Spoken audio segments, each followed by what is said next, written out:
Hello everyone. In this video we will understand what are Kubernetes services and how they are used to expose workload in Kubernetes.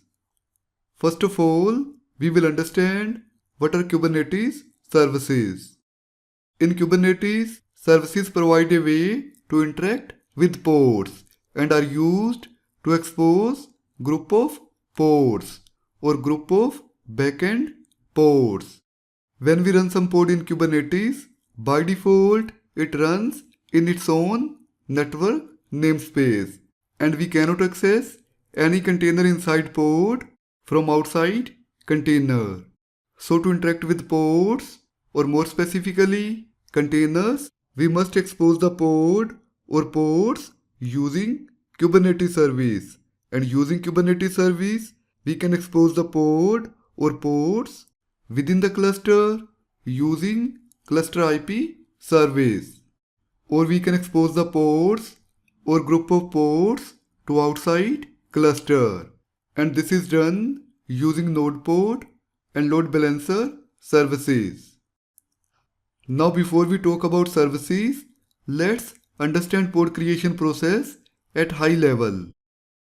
Kube API server receives a request for pod creation via kubectl or controller. In case pod has to be created as a part of higher level object like deployment, request would come from controller. Then next, kube scheduler schedules the pod on some node and kube scheduler schedules the pod based on some scheduling criteria. Then next, kubelet on the node receives the pod specification and interacts with container runtime through CRI to create pod. Container runtime is the low-level component which provides CRI services to the kubelet. Then as per instructions from kubelet, container runtime creates sandbox container, which is the invisible container inside every pod. And this container is used to hold network namespace for the pod. And also container runtime creates other containers in the pod. Next, container runtime invokes network plugin through CNI interface. And network plugin in Kubernetes is used to implement networking. So network plugin creates vth pair to connect pod network namespace to host network namespace. And it also assigns IP address to virtual Ethernet interface inside pod and sets up required routing to enable interpod communication. So network plugin enables communication between pods across the nodes. So we can access any pod using IP address assigned to pod. But we don't use IP address assigned to pod. This is because of pods in Kubernetes are ephemeral in nature and can be replaced. So this IP address can change anytime. So we cannot rely on this IP address. Then next, kubelet configures core DNS IP address for the pod.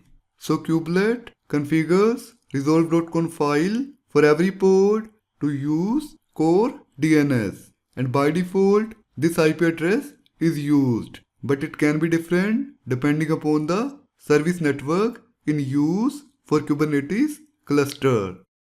So at this point, we have pod running in the cluster. Now we will talk about how we can use services to expose pods and to interact with the pods. So to interact or communicate with the pod, we expose the pod using service. Normally we run pods as a part of higher level object, for example deployment. And once service is created, Kube API server assigns cluster IP to service. This is the default service network used. So Kube API server assigns unique IP address to cluster IP service. And this IP address is used to interact with backend pods. On creation of service, DNS entry for service is created, which maps service FQDN to cluster IP. Having already said, cluster IP is used to interact with backend ports. But again, this is not fixed IP address. It can change after deletion and recreation of service. So we cannot rely on this IP address.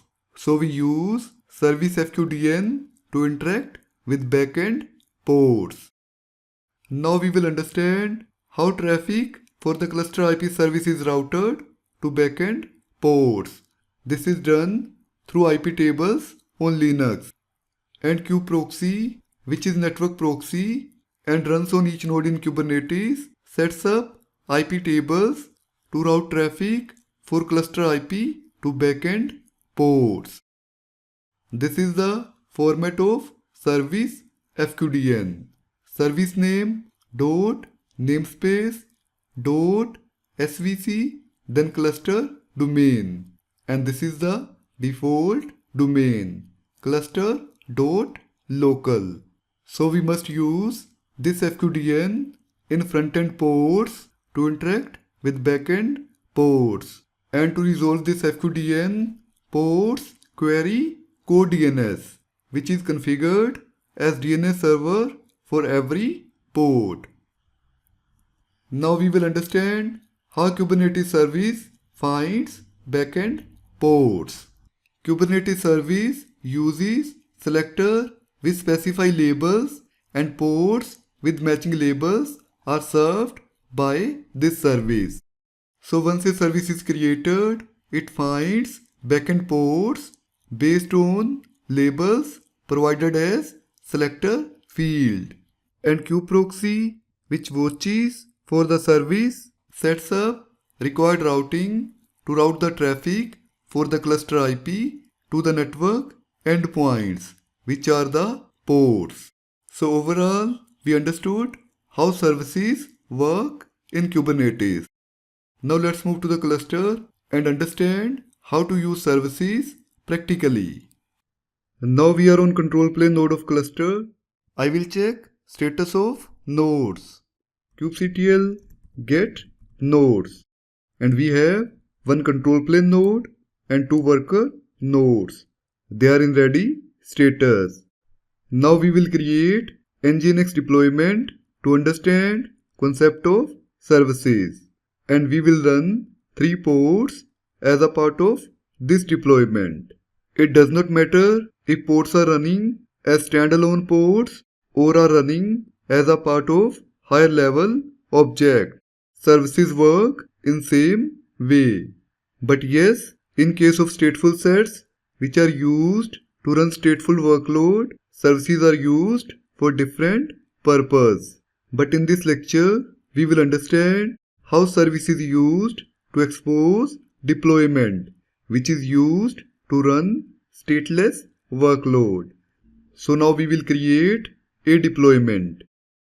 kubectl create deployment, then deployment name, test dash deployment dash dash image, and we will run nginx container as a part of pod, then dash dash replicas, and we would run 3 replicas, and I will use dash dash dry run flag, and I will set dry run to client to generate configuration file.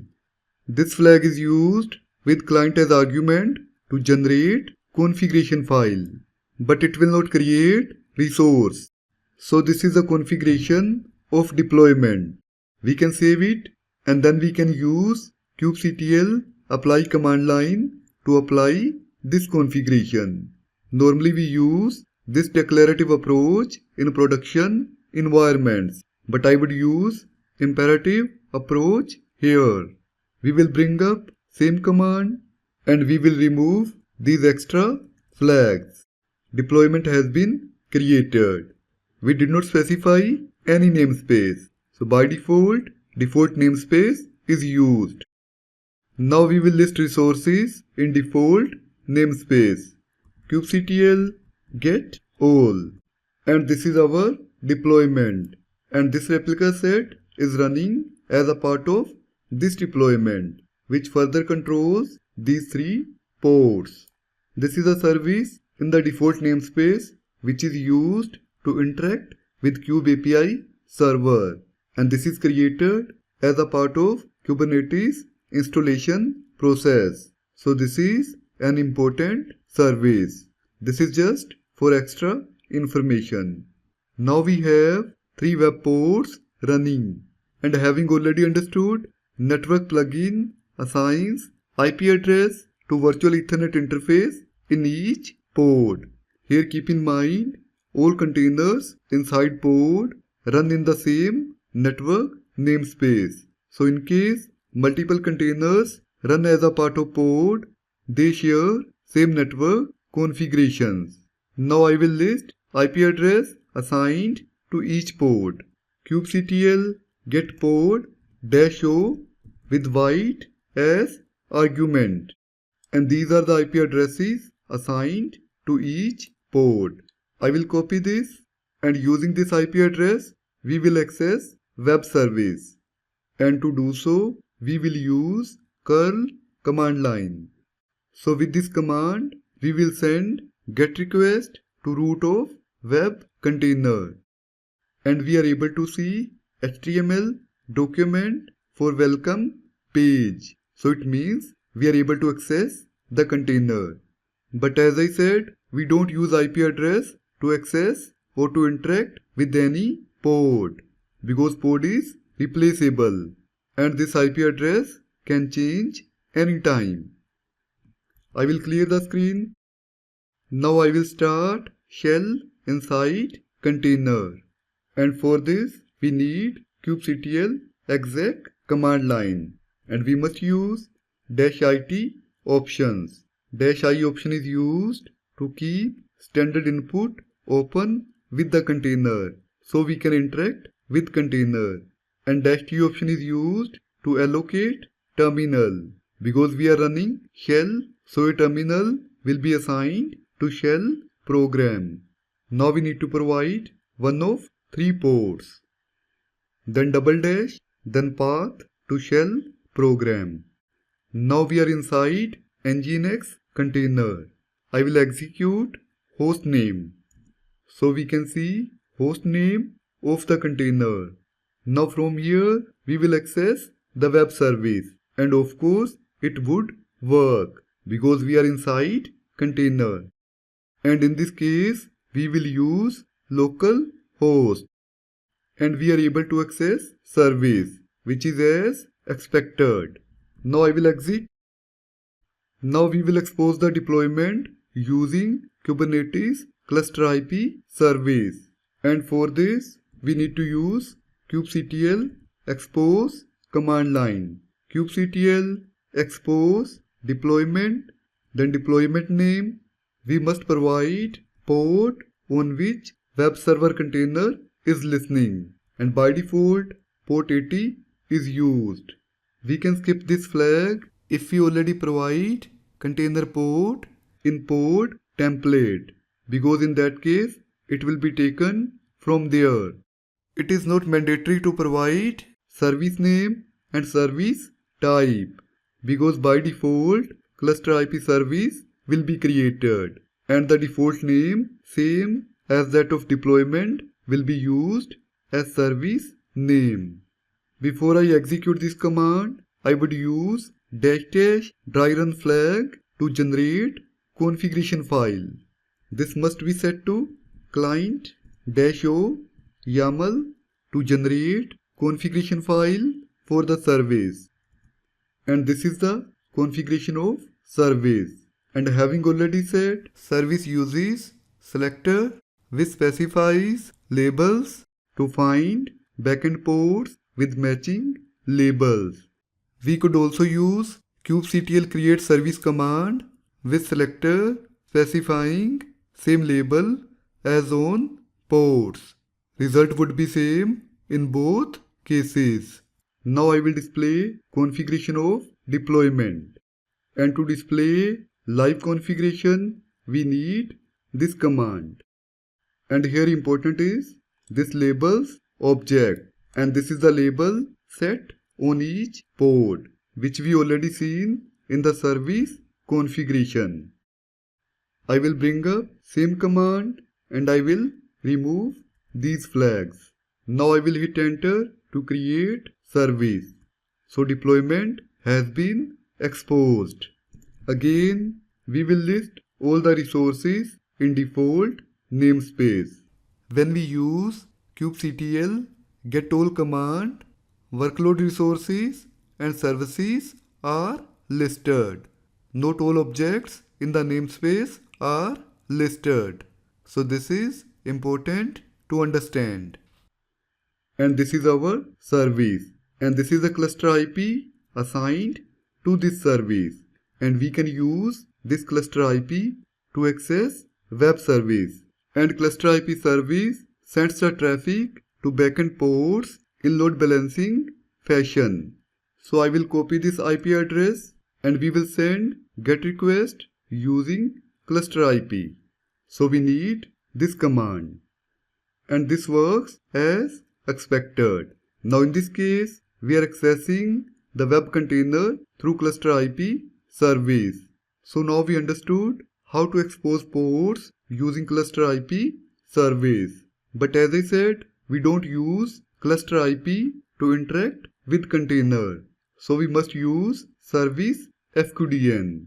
In Kubernetes, ports interact with each other using service FQDN, which can be resolved using code DNS.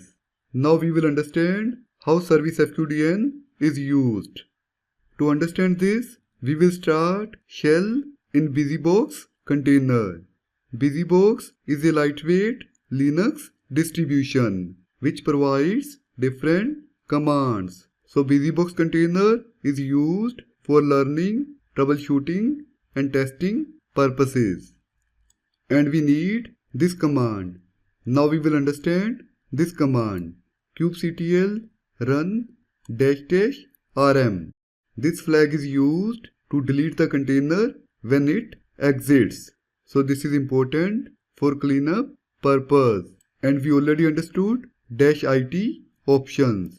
This is the name of pod --restart is set to never. So in this case, we will set restart policy to never because we don't want kubelet to restart this pod when it exits. But instead, we want to delete this pod, which will happen because of this option. --image to provide image to be used, which is BusyBox -- then the shell program. I will hit enter. So now we are inside BusyBox container. I will display resolve.conf file. And here we see this is the IP address to reach core DNS, which is set in each container inside pod. But in this case, we have only one container. Now we will resolve service FQDN for web service. And for this, we will use NS lookup. Now we need to provide service FQDN. And this is the service FQDN. This is the service name dot namespace dot svc dot cluster dot local. I will hit enter and we have cluster IP returned back. So this is how containers resolve service FQDN to interact with other ports. Now I will exit and here we see this port has been deleted and this happened because of this option.